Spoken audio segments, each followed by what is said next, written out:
Hey YouTube, so this season I mostly have you been seeing using Dedenne and Scizor, and I was like, okay, I need to try something new, and I tried a bunch of teams and I lost a bunch of Elo, and then I'm like, okay, let's go back to basics of what I like to play with, and that is Pokemon that spam well, like spam pretty fast, that also hit pretty hard. Now, so I was like, okay, let's put a team together that's not just like your glass cannons, because you can go Marpeco and Primeape, and those are the sort of glass cannons. So I was like, okay, I don't want just pure glass cannons, but I want Pokemon that can hit pretty hard at a spammy pace. So I started with Drapion because Shadow Drapion, as I know, having played it many, many times, I don't feel it's that nerfed this season. I know Crunch doesn't lower the defense like it always does, but still Crunch hits with the Shadow at 100.8 damage. So 100.8 damage on your Crunch from Shadow Drapion in 10. And then I'm like, okay, I don't want to be too glassy. Let's get some bulk. So I'm like, okay, I just used Lapras earlier. I talked about how it can be very strong. Sparkling Aria in 12 and then 11 is 96 damage, right? So you get 96. And then I was like, okay, the Community moves. What's got bulky Community move? And that is with some coverage here. Serperior, Frenzy Plant in 12 does 120 damage. So this team is essentially put together in a way that spams, has some bulk, has some coverage, and puts a lot of pressure on those shields. And I started 7-0. Unfortunately, just finished 8-2. But very strong team. Obviously, as you can see, not poisons. Steals is going to be your biggest issue. Psywave, Poison Sting, Vine Whip, and then Frenzy, all resisted by Steel. So those are tough to overcome. But that's the thought process behind the team. Let's take a look at it in action. Here is your Magcargo. Magcargo is rock and fire, so it is double weak to water. So going to get off this sparkling. All right, this is going to grab a shield because it is double super effective. And I'm going to commit the shield knowing that I spam at 12 and 11. I'm going to get to the next move. Even if you rock to me and lower my attack, I'm going to get to a double super effective move in advance of you. So here we go. Here comes the second one. They end up shielding. So I commit the second shield knowing that I'm going to outpace the third move here. Yep. That's exactly what I'm going to do. I don't care that my attack is 2 times lowered. They try and catch, kind of knowing that. I'm going to farm up, and then here comes your Serperior. Serperior's got the bulk, right? So Serperior can take 1 Ice Beam with ease. Now, the other problem is because I over-farmed on Lapras because I wanted to bank a Sparkling Aria. I may be too far behind that. I don't know if I can get to Frenzy before they get to a second Ice Beam. So I'm just going to throw this chip here. I almost, yeah. So I kind of knew I wouldn't get to it. I almost wanted to lose this too. Because this will allow me just to get a little extra farm here. So that if they come in with the, Magcargo, I probably outpace and get to the move. And if they come in with, anything else, so be it. I still have the Sparkling Aria loaded. So here comes the Snipe because the Incinerate is a 5-turn move, but they're going to get locked in that. So this will take out double super effective. And now I can get to a super effective Ice Beam, and they are a Shadow. So this is going to do a lot of damage, if not take it out. But it's going to be pretty close to taking it out. And there we go. Lapras into Drapion. So kind of a bad matchup because, again, Drapion spams at a faster pace than you while your Psywaves are resisted. So these crunches are going to come pretty quick. I even may shield up the first one. Yeah, going to shield up the first one. Again, I've mentioned this multiple times why I do that. You're more likely to have a real move to hit hard come first and then see a bait second. If they've already like hit you and got the crunch off, and maybe the crunch gets like the lowering of the defense, it's much easier to bait in this range than it would be the first one. So that's why I usually shield up the first one, even though they have the potential to lower my defense. Unfortunately, I know that they're going to just outpace me. So I end up making a catch here on my Drapion. So catching that crunch to get hit with the Blastoise. So right now, they've got the similar concept, right? To me, they got the Drapion on the lead. They got a Blastoise coming at you with those Hydro Cannons at a spammy pace here because of the rollouts. And Hydro Cannon will do a good amount of damage too as a Community move. So there we go. I'll come in with Serperior. And I am comfortable committing to the farm down, shielding up a potential Ice Beam or Skull Bash here, and just coming out with a ton of energy, because these frenzies are going to put a lot of pressure on. Doesn't matter that this is resisted, it's going to one shot. I still have a frenzy loaded coming out of this. And what's in the back? A crunch for alligator, and I'm at almost two frenzies again. So really putting on pressure here. Here is the first issue, real issue, Tink as a steal. So throw the Sparkling Aria. Unfortunately, they catch on the Glycopod. So I'm going to farm back up because I know I need a Sparkling Aria for, and I'm ready to take a move too. I know I need a Sparkling Aria for the Tink because I have nothing else for this. So go in here. I know I'm going to get outpaced because they're like slightly ahead. I don't really want to take a not super effective, but like a hard hitting move like Aqua Jet. So over farming, knowing that I can put them in Aqua Tail range. So enough to take them out. And I know that they're probably going to come in with the Tink and just maybe bulldoze here. But hopefully I can get like at least one, maybe two Aqua Tails off here. So here comes the first.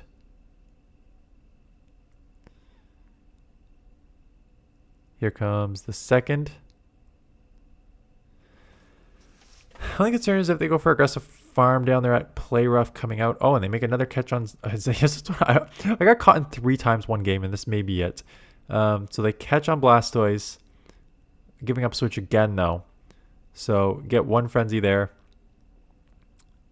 Unlikely to shield, respecting the Ice Beam or Skull Bash here.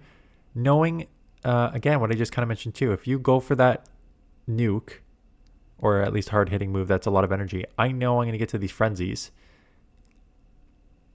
And out comes the Tink, and these frenzies, resisted or not, still do 120 damage. So put up a resistance there. Still going to chip here. Coming in here, trying to force a shield, right? Putting some pressure on with the Aqua Tails. They do take me out. I'm out of Sparkling Aria. So get that off. They do shield, trying to take me out with the Play Rough here. And there it is, enough to take me out. I am almost at a second one here. And they make a third catch. Luckily this one I just went Aerial Ace. And it's enough to take it out and come out one move short of a frenzy. I get to resist the frenzy to take them out. So it's not often that you get caught on 3 times in a game and win. But I've noticed that happening a lot. I'm getting caught on a lot. Maybe I'm just throwing too much on alignment. Yeah, making a lot of mistakes here with the throws. But Diggersby, Sparkling Aria is going to outpace the Scorching Sands. Sparkling Aria is super effective. They're not throwing. And this is an obvious one. So this happens a lot. When you get a move off against something like Diggersby and they shield the first one, and they're clearly at a move in a bit and they're not throwing, chances are they're trying to catch that second move. They're trying to just come out with a ton of energy and catch that second move right on when you get to the move. So I kind of knew that was coming because like there's no reason for you not to throw Scorching Sands, especially when Scorching Sands can lower my attack. So I just kind of held off knowing that they would do that.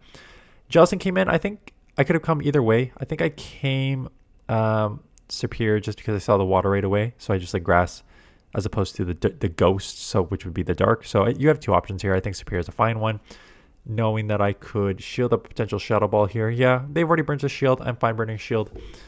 And then same thing here. Here we go. I know frenzies come quick and pretty hard. So gonna get the first one off here. Goodbye, Jellicent. They're gonna have a couple fire punches because they farm to like 100 before trying to catch. But Fire Punch non-stab from Diggersby does not do a ton, so I'll live 2 and get to a frenzy here. And that frenzy will put a lot of pressure on this shield. Because if it lands, it's going to take him to like the deep red, which maybe they'll just let go. They do let go. And what's in the back? Dusclops, so unfortunately for them, pretty close to a hard counter. Cloudsire lead.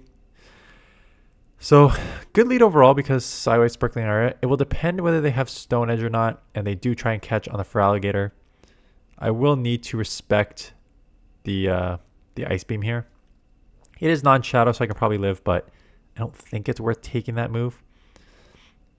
And here we go. Because I know they went to the Ice Beam, I can overfarm a little bit here. Here comes the Frenzy Plant. Goodbye. And Mandiba's in the back. So we're just going to start shipping here. You'll see I throw Frenzy too. So Aerial Ace is non-stab. Frenzy is single resisted. A resisted Frenzy does more than a non-stab neutral Aerial Ace. So as long as it's not double resisted, you should be throwing the Frenzy. So if it was like a Talonflame where fire resists and flying resists, throw the Aerial Ace. But as you can see, that Frenzy did more than the first Aerial Ace I threw. And I kind of knew that. Because Aerial Ace is a bad move, non-stab. Frenzy's an insane move with stab.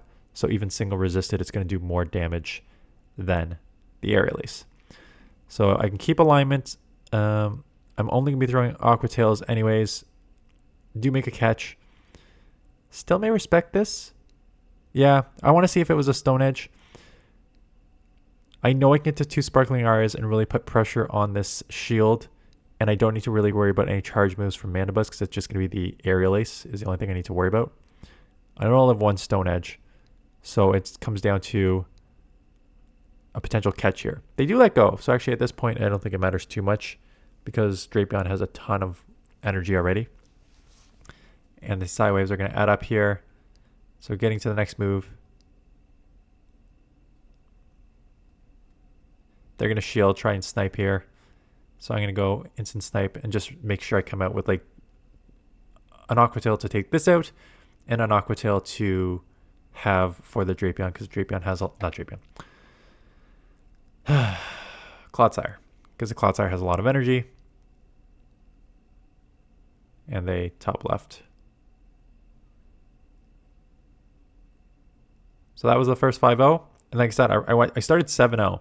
So I'm like, oh yeah, this is the team I'm going to run to like, I'm going to run 15-0 here.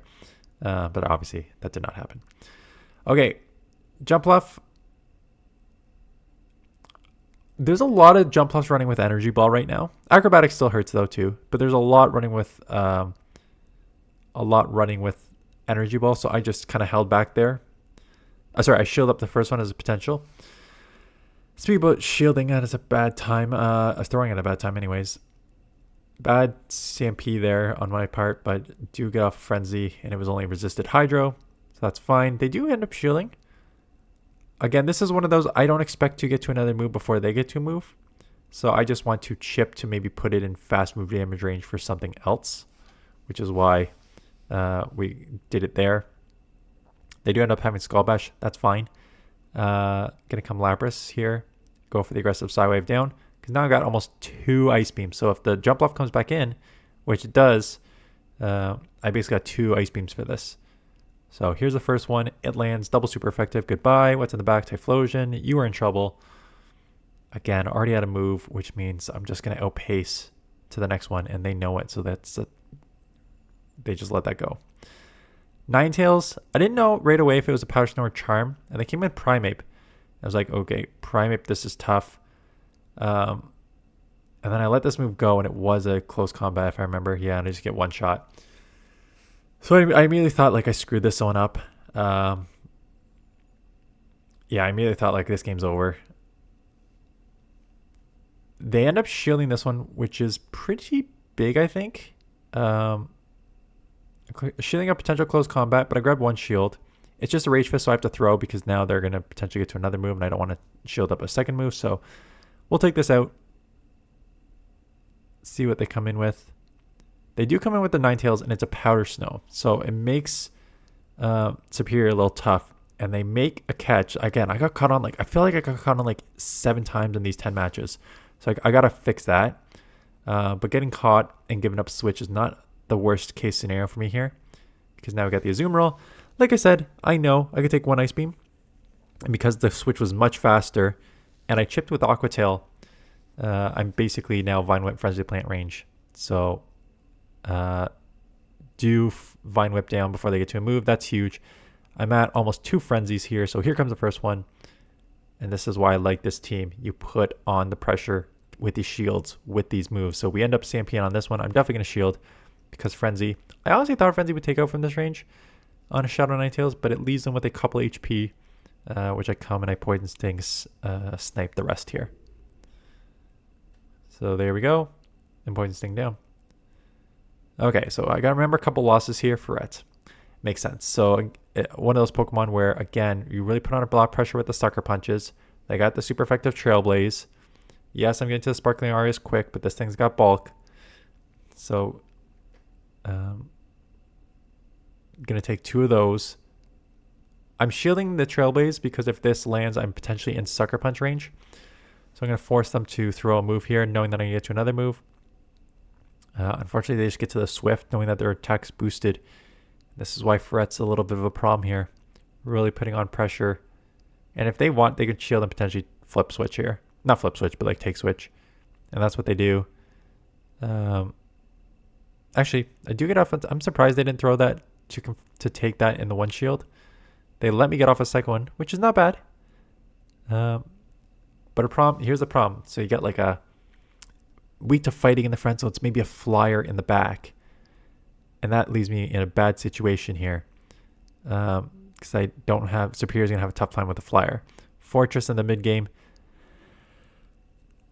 As you can see, my 86% battery number was over the front. I thought I saw rock, so I thought it was a Bastion. So I threw the water, but it was a Fortress. So that was just neutral. I would have, had I known that, I would just gone double crunch. I had to shield up the Rock Tomb. Bug Bite super effective. So I gotta just get this out of here ASAP because Bug Bite super effective, and I think Dragon in the back. So Reggie in the back. Also, Superior's gonna have a tough time. Bug. Ooh, sorry, not Bug. Grass. I feel so bad for Grass. Grass was already so underused because of how garbage the typing is. And to just have Regidrago come in as a dragon that resists grass, buff poison that hits super effective, buff bug that hits super effective and resists, and poison resists, and steel buffed is resisting too. And because of that, there's a lot more fire. It's just like, holy crap. Grass just got absolutely slaughtered this time. So that was tough. Speaking about tough, Primeape. Yeah, Primeape with the close combats puts on pressure. They do come in Jellicent here, which is okay. That does land. Coming in here because poison's resisted, and then I was worried about a couple of surfs. Just get in here. Do burn that second shield though. Do have a ton of energy, so if the Primeape comes back in, I can spam. But if I remember a Talon in one of these two. So I guess it gotta be this one. So down in the shield scenario, and having your grass Pokemon on a Talonflame that has shield advantage is not a winning recipe here, especially that I'm switch locked and they can just farm. So this will be my second loss before my one more win at the ending. So again, a good team overall, but just obviously Primeape caused some problems against Drapion and Lapras. And then Steels as well. Dusclops, kind of a neutral lead. I saw 2 Dusclops in the past few sets that were running Poltergeist here. Poltergeist, however you say it. And there it is, Poltergeist maybe it looks like. I don't know how you pronounce it. Either way, I saw 2 running with it, and I'm just like, interesting, because no one would expect that, right? You expect the Dusclops just to have that super spammy Shadow Punch. So it's one of those like, oh yeah, that definitely caught me off guard. I do take switch here. It is a Toxpex, so that's okay. Getting this crunch off is nice. That's good chip. I have to align with Lapras. I don't have any charge moves, but it does not matter when your Serperior is taking super effective from poison. So you kind of just have to align this. Psywave is super effective, so I'm putting on a lot of pressure. They don't know I don't have Skull Bash, so I at least fake it here. And I do grab a shield. And at this point, I think I just shield and commit to almost a Psywave farm down here. And it is a Sludge Wave, so they just dumped a ton of energy. Which means it takes a long time for Toxpex to charge. And it is a Diggersby. I got 2 Sparkling Arias. and I got a Serperior. So that's not a combo that my opponent wants to see here. So once I get, I think, the shield on this, I instant swap to, yeah, instant swap, and then Frenzy's just going to one-shot from this range. So yeah, I like the team idea. I think the team idea is smart. I just think you're going to have a couple of those issues, which you're going to run into, which I did. Again, some of them you can get around. Some of them are, again, definitely going to cause you some problems. But I think I'm going to run some team similars to this in the next couple weeks here, because I like the concept of this team. Just maybe with, I don't know. I was trying to think like what other Pokemon fit this bill. Clodsire to a certain extent because of Sludge Bomb fits the bill with the Sludge Bomb coming at 12. Obviously Feraligatr, like anything of those sort of glass cannons, Feraligatr, Morpeko, Primeape, they all fit. A lot of these don't fit because I was looking at like Golisopod. Golisopod's okay, but the X's or Aqua Jets are 80, 78, and 84. 84 is not bad, but I'm looking for like the 98, 100 damage range here. So if you guys want, and then I was looking at Diggersby, Scorching Sands. Scorching Sands on a Diggersby is 96 damage, and it comes at 14 and 12. So another potential option there.